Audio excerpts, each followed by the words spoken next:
On May 8, 1942, Lieutenant Junior Grade Stanley Vejtasa strapped into his Douglas SBD Dauntless dive bomber on the USS Yorktown. Incoming Japanese aircraft were tracked 70 miles away, launched from the carriers Shokaku and Jukaku. Among the 69 enemy planes were 18 Mitsubishi A6M Zero fighters, the most lethal carrier-based aircraft in the world. The Dauntless was not designed for dogfighting. Fully loaded, it weighed nearly 11,000 pounds and reached a maximum speed of 250 miles per hour. The Zero could hit 334 miles per hour, complete a full turn in under 6 seconds, a feat that took the Dauntless twice as long. American pilots called what Vejtasa was about to attempt suicide. Yorktown had a critical problem. Its strike force had sunk a Japanese light carrier the day before, and 53 dive bombers and 22 torpedo planes needed to recover, refuel, and rearm. Vejtasa himself had put a 1,000-pound bomb through the sunken carrier's flight deck. Now Yorktown was vulnerable, with almost no fighter protection. Only 18 F-4F Wildcats were available, with 9 on combat air patrol and 9 in reserve. Simply not enough to intercept the incoming Japanese strike. Captain Frederick Sherman of the USS Lexington devised a desperate solution, ordering SBD dive bombers to fly anti-torpedo plane patrol. The Dauntless carried 2 forward-firing 50-caliber machine guns and 1 or 2 30-caliber guns in the rear cockpit. The theory was that SBDs could dive on low-altitude Japanese torpedo planes from above, acting as makeshift interceptors, a theory never tested in combat.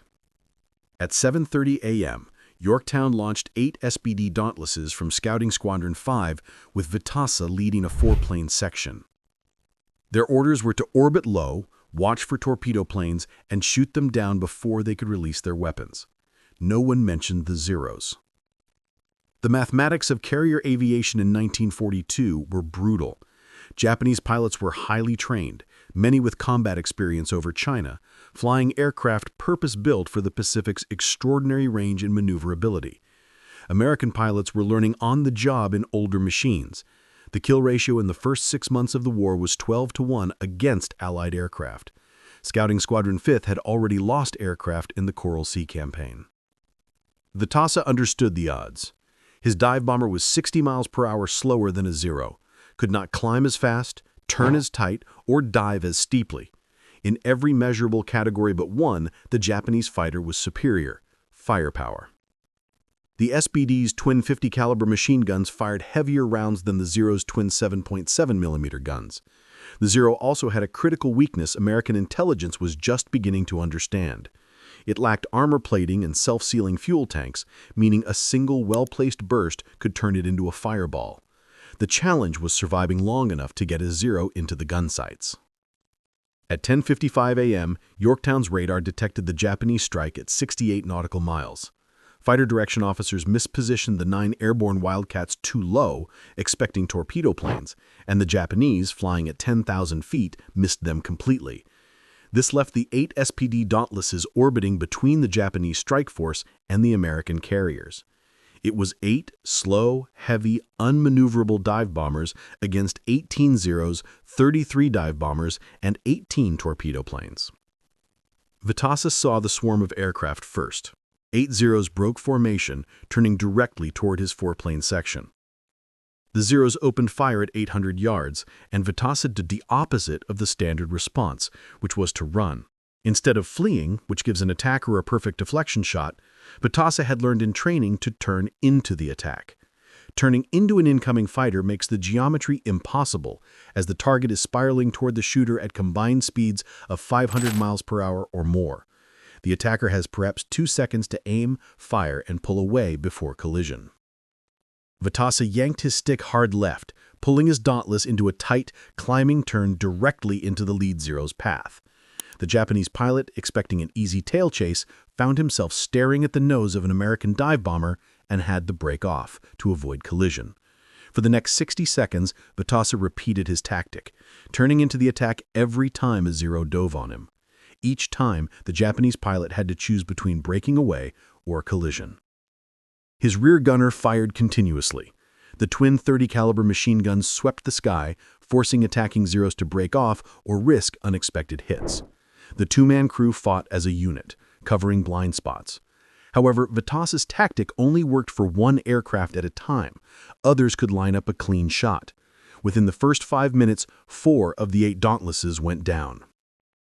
As the battle continued, the Zero's weakness became apparent. It was fast and agile, but its 20mm cannons carried only 60 rounds per gun, and its 7.7mm machine guns were light. The SBD Dauntless, by contrast, had armor plating and self-sealing fuel tanks, allowing it to absorb hits that would destroy a Zero. Vejtasa began getting shots. Each time he turned into an attack, his nose briefly aligned with the incoming Zero. His twin 50-caliber guns fired short, devastating bursts. His first confirmed kill came when a Zero committed too deeply to a head-on pass, and Vejtasa's 50 calibers found the engine, which exploded, sending the fighter down. The second Zero died similarly. The third kill was different. Vejtasa and a Zero were on a direct collision course, and at the last moment both banked to avoid collision. Some accounts suggest Vejtasa's wingtips struck the Zero's wing, shearing it off and sending the Japanese fighter spiraling into the sea. 3 kills in a dive bomber against the most feared fighter in the Pacific. But the battle was not over. The Japanese strike force was inbound, and half of the SBD anti-torpedo patrol had been destroyed. Vejtasa, in his battered Dauntless with low ammunition, turned toward the approaching torpedo planes. The Japanese Nakajima B-5N Type 97 aircraft, or Kates, were faster than the Dauntless and carried the deadly Type 91 aerial torpedo. 14 Kates approached Lexington, and 4 more targeted Yorktown. They flew at wave-top height, barely 50 feet above the Coral Sea. Vejtasa dove toward them from above. The anti-torpedo patrol was designed for this. The Dauntless had the firepower, and the dive speed disadvantage disappeared when attacking from altitude. However, the Kates were too fast. The torpedo bombers were already in their final approach when the dive bombers reached attack position. Vejtasa fired. His 50 calibers raked one aircraft, but the Kate kept flying. The Japanese pilots were committed to their attack runs. At 11:20 a.m., 2 torpedoes struck USS Lexington, causing flooding, though damage control teams contained it. USS Yorktown fared better, maneuvering through a forest of torpedo wakes, and all 11 torpedoes released at her missed. But while Vejtasa engaged the low-flying Kates, 33 Aichi D-3A Val dive bombers screamed down from 18,000 feet. 7 Vals fell to anti-aircraft fire, but 26 continued their dives. At 11:27 a.m., a 500-pound bomb struck Yorktown's flight deck, penetrating 3 decks and causing massive fires and casualties. Vejtasa, his SBD significantly damaged and ammunition nearly exhausted, nursed the aircraft back to Yorktown and landed at approximately noon. Ground crews counted dozens of holes and shattered glass. It was remarkable the Dauntless was airworthy. The Battle of the Coral Sea was over. American strikes had seriously damaged Shokaku, sending her for months of repair. But USS Lexington, seemingly surviving the torpedo hits, was rocked by internal explosions at 12:47 p.m. from ignited gasoline vapors. Captain Frederick Sherman gave the order to abandon ship at 5 p.m., and Lexington sank at 7:32 p.m. with 216 men lost. Both sides had lost a carrier and claimed victory. In the ready room of Yorktown, Vejtasa and the surviving pilots of Scouting Squadron 5 realized half their anti-torpedo patrol was gone. But Vejtasa had shot down 3 Zeros in a dive bomber. Word spread. A pilot had outfought Japanese fighters in a sitting duck aircraft using tactics no manual described. Within days, orders arrived transferring Vejtasa to fighters, as the Navy desperately needed experienced fighter pilots. Since Pearl Harbor, American carrier aviation had suffered devastating losses. Saratoga had been torpedoed, Lexington was sunk, and Yorktown was damaged. Only 3 fleet carriers remained operational: Enterprise, Hornet, and the wounded Yorktown, undergoing emergency 72-hour repairs before the Battle of Midway. Vejtasa was assigned to Fighting Squadron 10, the Grim Reapers, flying Grumman F-4F Wildcats, the same fighters that struggled against Zeros. His commanding officer was Lieutenant Commander James Henry Flatley, Jr., who had fought at Coral Sea and studied the Zero. Flatley rejected the conventional wisdom that the Zero was superior and that engagement should be avoided. He understood the Zero's lack of armor and its fragility in high-speed dives, where its controls stiffened above 350 miles per hour. Flatley developed training emphasizing diving attacks, fighting in pairs, and energy management. Vejtasa arrived in San Diego in June 1942 with his reputation preceding him. He challenged Flatley's tactics, arguing that the Lieutenant Commander John Thatch's famous beam defense, later the Thatch Weave, was defensive and only kept pilots alive but didn't destroy the enemy. Vejtasa argued for more aggressive tactics, diving attacks, slashing runs, hitting hard, breaking away, and climbing back to altitude. Flatley incorporated Vejtasa's ideas, and the Grim Reapers became one of the most aggressive fighter units in the Pacific. By September 1942, Fighting Squadron 10 was ready for combat. The Battle of the Midway in June had destroyed 4 Japanese fleet carriers and cost them their best pilots. American forces had seized Henderson Field on Guadalcanal, but Admiral Isoroku Yamamoto assembled a massive fleet to retake it. The American response was desperate. Vejtasa, now a full lieutenant and operations officer for the squadron, embarked aboard Enterprise in early October. At 11:20 a.m., a PBA Catalina spotted the Japanese carrier force 360 miles northwest of the Santa Cruz Islands. Admiral William Halsey's message to Task Force 61 was 2 words: attack. Repeat, attack. Vejtasa saw recon photos. Shokaku and Zuikaku were there, the same ships he had fought at Coral Sea. The day before the battle, a near disaster unfolded. Admiral Kincaid ordered a strike from Hornet at the extreme edge of aircraft range, which was standard doctrine with Enterprise serving as the duty carrier for defense. Then Kincaid changed his mind, ordering SBDs from Enterprise on a search mission, followed 30 minutes later by the entire air group, fighters, torpedo planes, everything. Vejtasa was incredulous. The search vectors pointed away from the known Japanese position, and the pilots would be returning after sunset. Finding a carrier at night in radio silence with low fuel was impossible. The order stood: stripping Enterprise of aircraft while the Japanese were within striking distance. Vejtasa launched with the Grim Reapers at approximately 3 p.m. They searched for hours, finding nothing. At dusk, fuel gauges showed the ugly truth: some aircraft would not have enough fuel. The air group turned back to point option, the calculated position of the carrier. Enterprise was not there. Kincaid had maneuvered the task force, and the carrier was miles from where the pilots expected. The air group scattered across hundreds of square miles of darkening ocean. Pilots began running out of fuel and ditching. Vejtasa remembered that Enterprise had been leaking oil, leaving a thin slick visible on the sea. In the fading light, he found the oil trail and followed it, locating Enterprise and leading other aircraft back to the carrier. Deck crews worked frantically, recovering aircraft in dangerous conditions. Some pilots crashed or ditched. Vejtasa's quick thinking and observation had saved aircraft and pilots, but Kincaid's orders had nearly destroyed the air group before the battle even began. The Japanese attacked at dawn on October 26th. At 7:40 a.m., a Japanese scout reported the American carriers. At 7:50 a.m., Enterprise radar detected incoming aircraft, and both sides launched full strikes simultaneously. Both fleets would be attacking each other at the same time. Defense depended entirely on the 8 Wildcats of Fighting Squadron 10 on combat air patrol and anti-aircraft guns. At 8:22 a.m., Enterprise radar reported a massive formation of over 60 aircraft approaching: fighters, dive bombers, and torpedo planes. Vejtasa was among the combat air patrol. The first wave struck USS Hornet at 8:50 a.m., consisting of 15 Val dive bombers and 12 Kate torpedo planes with a screen of zeros. Fighter direction was chaotic, and the 8 Wildcats were scattered. Vejtasa spotted 2 Vals diving on Hornet and climbed toward them. He intercepted them at 12,000 feet. His first burst caught the lead Val in the engine cowling. The Japanese dive bomber staggered, trailing smoke, and fell into the ocean without releasing its bomb. The second Val was past him. Vejtasa reversed direction and fired a long burst at extreme range, seeing hits spark along the fuselage, but the Val continued downward.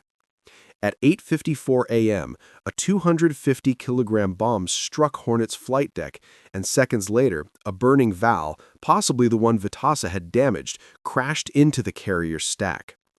2 torpedoes struck Hornet within the next 3 minutes, causing her to lose power and become a stationary target. By 9:15 a.m., Hornet was burning. Enterprise was next. The second wave appeared at 9:30 a.m., a larger formation of 44 aircraft, led by 20 Kate torpedo bombers flying low and fast toward the last operational fleet carrier in the Pacific. Everything depended on stopping those torpedo planes. Vejtasa dove toward them. The Kates were executing a coordinated attack from multiple directions to overwhelm the carrier's maneuverability. The only defense was destruction before they released their weapons. Vejtasa targeted a group of 11 Kates approaching Enterprise's port side, using his altitude to build speed. His 650 caliber machine guns opened fire at 400 yards, and the first Kate exploded. The formation scattered, and 3 Kates jettisoned their torpedoes uselessly. Vejtasa stayed with them, shooting down a second, then a third. His Wildcat took hits, but he was unstoppable. A 4th Kate fell, then a 5th. 5 torpedo bombers were destroyed in approximately 4 minutes. Combined with his 2 Val kills earlier, Vejtasa had shot down 7 Japanese aircraft in a single mission, a score no American pilot had ever achieved. Enterprise survived, barely. 2 bombs and 3 near misses damaged the carrier, but the coordinated torpedo attack had been broken under Vejtasa's guns. Lieutenant Commander Flatley witnessed the engagement and immediately understood his pilot had saved the carrier and possibly the entire Guadalcanal campaign. That evening, Flatley wrote in Vejtasa's flight log, "Greatest single combat fight record in history." Flatley began drafting a nomination for the Medal of Honor. The nomination, which documented the 7 kills and the broken torpedo attack, reached Rear Admiral Thomas Consincade. Consincade was under scrutiny. The Battle of Santa Cruz was technically an American defeat. Hornet was gone, and Enterprise was badly damaged. The American carrier force was reduced to a single operational ship. Questions were being asked about Consincade's disastrous search mission the day before and the poor positioning of the combat air patrol. Consincade needed the narrative to focus on Japanese losses, not American mistakes. A Medal of Honor would draw attention and lead to uncomfortable questions about why such heroism was necessary. Consincade downgraded the nomination. Instead of the Medal of Honor, Vejtasa received his 3rd Navy Cross, acknowledging the 7 aircraft destroyed, but making no mention of the original recommendation. The decision stunned the pilots of Fighting Squadron 10, many of whom felt Vejtasa deserved the Medal of Honor for Coral Sea alone. Vejtasa said nothing publicly, accepted the medal, and continued flying. The strategic impact of Santa Cruz was clear. The Japanese had lost 99 aircraft and dozens of irreplaceable veteran pilots. Enterprise returned to service within weeks. The Japanese carriers Shokaku and Zuikaku had lost so many aircrews that they could not mount offensive operations for months. When American forces pushed up the Solomon Islands in 1943, Japanese naval aviation was a shadow of its former strength. Vejtasa's combat tour ended in early 1943, and he was transferred stateside to train new fighter pilots. His final combat score stood at 10 1/4 confirmed aerial victories. He was an ace twice over, but never flew in combat again. He continued his Navy career, serving in the Korean War and commanding the supercarrier USS Constellation in 1962.